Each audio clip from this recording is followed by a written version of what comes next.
These are my Strike King S11s. Get your own.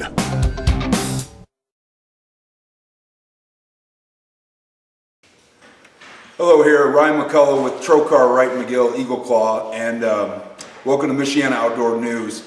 Mark Zona spoke to you guys in many segments and seminars around the area for using the A-rig up north for big smallmouth, up at Torch, Bolt, Mullet, all the Great Lakes up there. I've kind of, with my travel schedule, I don't get to get up north as much, so I've taken the A-rig and made some modifications so it works around the Michiana area and some of the Great Lakes we have, both for smallmouth and largemouth, and definitely this time of the year, late summer, early fall.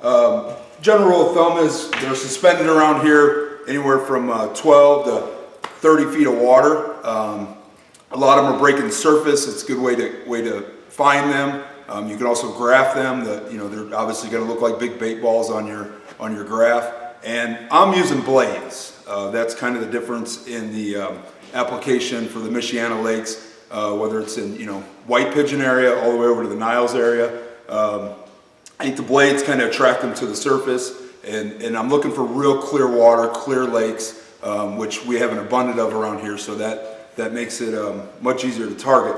And also downsizing, where up north they're using more of a 3.8 or 4 inch. I'm going down to the 2.8 or 2.5 inch, somewhere in there. So much smaller bait, looking for suspended fish, looking for fish just outside of weed beds. So generally on a given day, I'll start in the 12 foot area just off the weed edge and just kind of work my way out towards the middle of the bays or off a deeper point.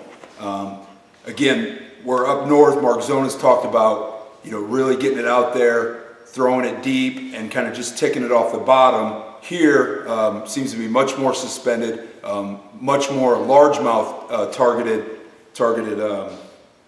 product here. So again, with blades or without, I prefer blades down here. For the rig, I'm using a heavy A-rig rod or a heavy jig worm rod, and because of the clarity of the water, I throw it with anywhere from 17 pound to 30 pound fluorocarbon. I think that definitely helps. You definitely get a little bit more line stretch throwing this heavier rig, but again, 4 to 5 pound fish, 2 or 3 at a time, that 20 pound fluorocarbon is definitely going to hold up.